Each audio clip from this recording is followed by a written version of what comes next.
Hey guys, what's going on? Today's video, tripods from the small to the large to whatever size you need. So let's get into this and see, can we help you decide which tripod you absolutely need to make the best videos. So the first thing is to figure out how heavy the camera is. Now you don't have to get out weighing scales or anything like this, but essentially the bigger the camera in the rig, the bigger the tripod is going to have to be, because bigger tripods give stability to heavier rigs. So right now, the first tripod that we're going to take a look at is the KNF Concept Tripod. Now, KNF Concept do a whole ton of tripods, no pun intended about the weight. And right now, this one in particular is holding the Sony a6600, which is in a small rig cage, which also adds a little bit of weight to it. And it's also got an Andy Cinny monitor mounted on top of it, again with a small rig mount. So all that adds weight, and there's a few extra grams with a wireless mic receiver attached on as well. The one thing that you want from any tripod is stability, so you don't want to worry about this thing keeling over or the ball head falling over because things are too heavy. And the ball head allows you to swivel the camera and move it around to whatever position you want. And a lot of ball heads can be cheap and cheerful, and they'll do the job for a light camera, but again, stability is the magic word here for this. And there's one little switch, or there's one little dial here that I can just turn, rotate the camera to whatever angle I want, and once I tighten it back up, then I know it is absolutely secure. This has been my go-to studio tripod for quite some time, and it works really, really well. This is from a brand called Newer. This is a Chinese brand, and a lot of these Chinese things, you might think they're cheap and cheerful, but Chinese products have really come on a long way. Newer is one of my favorite brands, along with Ulanzi. I think they nearly all come out of the same place because they're all very, very similar. But this is called a monopod. It's a monopod with legs. So a monopod basically has only one leg, but this has kind of a mini tripod legs attached into it as well.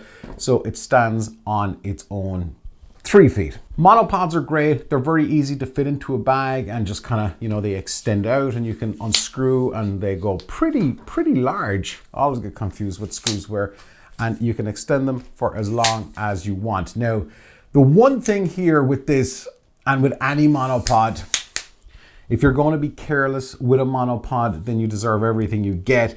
This has fallen over me a couple of times because the camera that's been on it has been too heavy. I've extended it to the full height, and because the feet aren't that big, it starts wobbling even when you move around the room, and then when it starts wobbling, it can gain momentum and it can fall over, which thankfully for me didn't end in disaster, but it can end in disaster. So a monopod really needs you to hold it, or if you really want to invest in large feet that's going to kind of balance and give a lot stability on a broader base, then something like this can be very, very useful. Now, all of these tripods, as you're going to see, share one unique problem.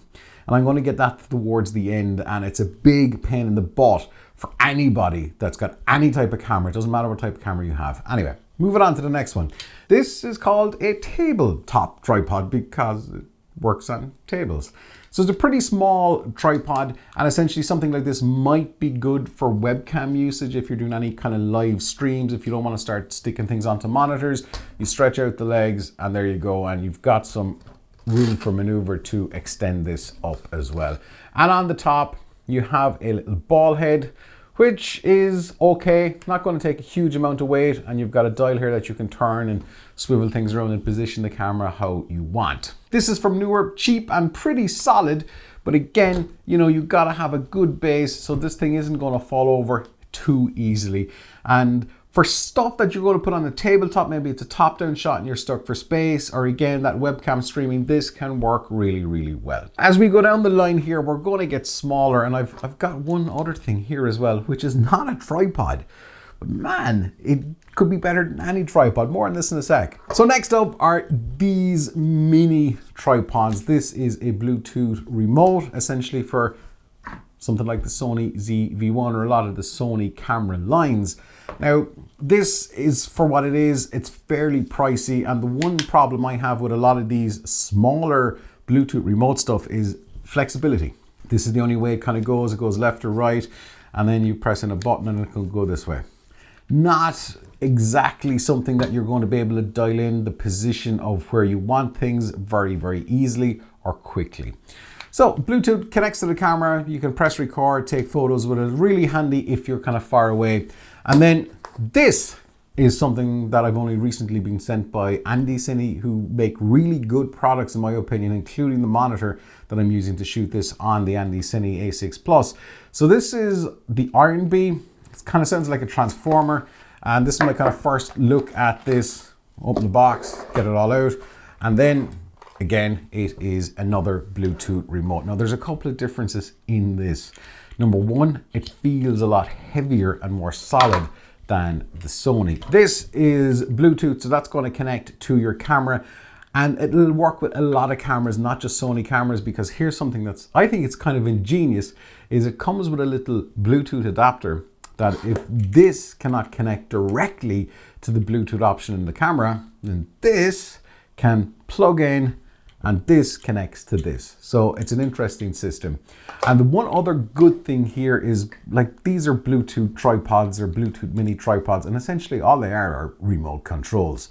So for me, this is kind of genius. You can pull off this rubber tab and then this just pops out here and you can use it as a normal remote. So that's all it is. So this is a chunk of really solid, well-engineered metal.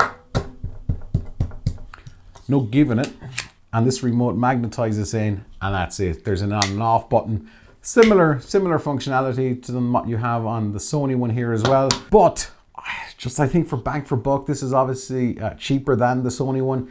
This just feels good in the hand. I'm not necessarily gone on the rubber kind of grip here to keep the remote in. Obviously the magnet is good, but it's not exactly that strong. But you know what? It's an ingenious little method to get things on here. So that's another option for you guys, this Iron Bee one. And of course that charges, which is very useful as well, via USB-C, while this takes those dreaded watch batteries.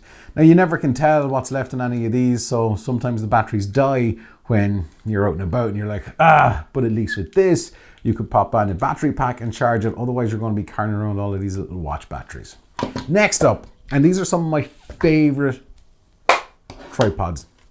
Again, it's a mini tripod, but no Bluetooth remote, nothing like that. It's something that I have a Manfrotto mini tripod as well, Pixie one. I have no idea where it is. That's the one thing that you can lose these really quickly.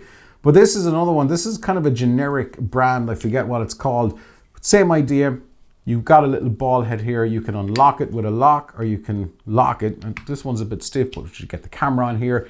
You can move this around really quickly, so you can get the camera down here in your tripod, unlock and move things around and get whatever position you want, which if you're putting the camera down to take some B-roll of yourself or something else, speed is of the essence with these kinds of things. So this is another option, these mini line of tripods, which I guess they're kind of a downgrade from this because they don't have the Bluetooth functionality, but what they do have is flexibility in droves. Now, speaking of flexibility, this is what I used a lot of the time, and you might have seen it in some of the Sony ZV-1 streaming videos, as a little tabletop tripod. So this is a glorified selfie stick that goes up, stick the camera up here. Nice, cheap and cheerful. Also came with a Bluetooth remote, which I have no idea where it's gone. So this was geared for a selfie stick, but it works really, really well again for a tabletop tripod. If you compare it to something like this, you know, you're kind of getting a similar height, not as solid as something like the big newer one, but nonetheless, another option, selfie stick, that people always kind of go, I would never use a selfie stick. Selfie sticks, once they come with these little legs here, can be incredibly useful. So don't discount something like this. Now, all of these tripods have one big problem. Every single tripod in the world has this big problem, and that is you have to constantly screw the camera on. So this is my faithful Sony ZV-1, and I gotta screw the tripod in. Now, you know, it's like a first world problem. It doesn't take forever, but it's one of these things where you're like, oh, it's a pain in the neck to be doing it. So, you know, I got the camera and it's good to go and I can adjust it, and that is fine. But I want to do something. In a lot of cases, you might have the battery door that's kind of badly designed in the Sony ZV-1. You put a cage in it and you have to unscrew everything, and it's just a pain in the neck.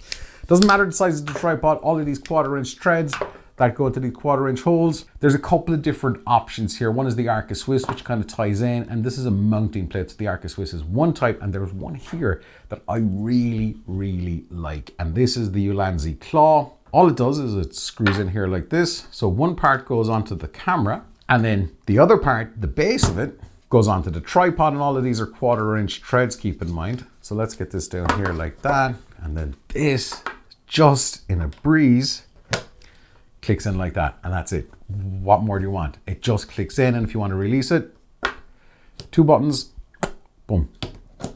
Just like that. So that makes life so much easier.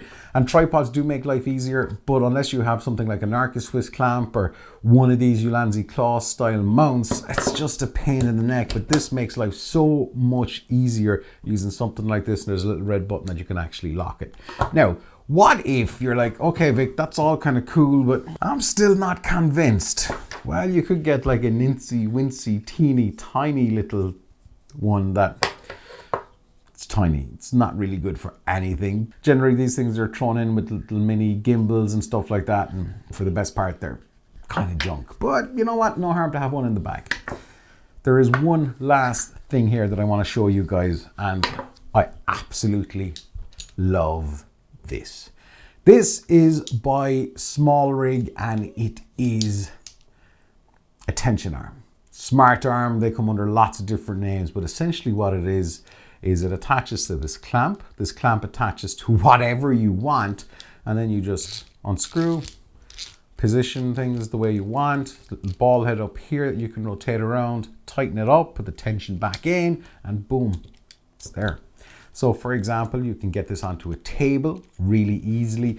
You can hang it off of a shelf, everything. So will something like this do you if you're never going to leave your production space or wherever you're making videos? Again, this can just hang quite nicely off of a shelf that's above your monitor, which is ideal for streaming. It's very compact. Or when you be out and about and you just want to be doing some vlogs, and maybe something like this R&B from Andy Cinny, this is going to do the job. And you've got the added functionality of the Bluetooth remote, which of course, if you're taking selfies or group shots or you're away from the camera, this can be really useful. Or then, do you need something like a tabletop tripod? Do you need a monopod? Or do you need the big kahuna, something like the KNF Concept or Manfrotto or any of the other big tripod manufacturers? So to figure out what you need, think about what you're actually shooting. You do not need to spend a lot of money on a big tripod if it is never going to go outside where you are making videos. Keep that in mind. You can spend thousands on tripods, including fluid heads, which give very fluid motion, on video tripods, and they're all great, but no point having it if you're never going to use it. So for me, the best thing I do is use something like this, something small, flexible, that can just go into the bag if you're out and about, and then think about what you're shooting. Do you need the height? That's the other thing. Something like this is useless to me if I'm out and about on a shoot and I need to put the camera, I want to film myself at kind of chest height. I can't do it because this is going on the ground unless I can dangle it off a tree or something. So that's not going to work. So that's where you have to think about, where are you going to shoot? What are you shooting 99.9% of the time? And then from something like I've highlighted here, pick one of those, go with it. And then as you grow and as you're finding your needs more and more, then that's when you go up to something bigger. So figure that out and you will be good to go. If you found this video useful, please hit the like button. It will help me out hugely, and consider hitting subscribe. And in the meantime as well, until the next video, which is happening really soon, there's a video here that YouTube thinks you're absolutely going to dig big time.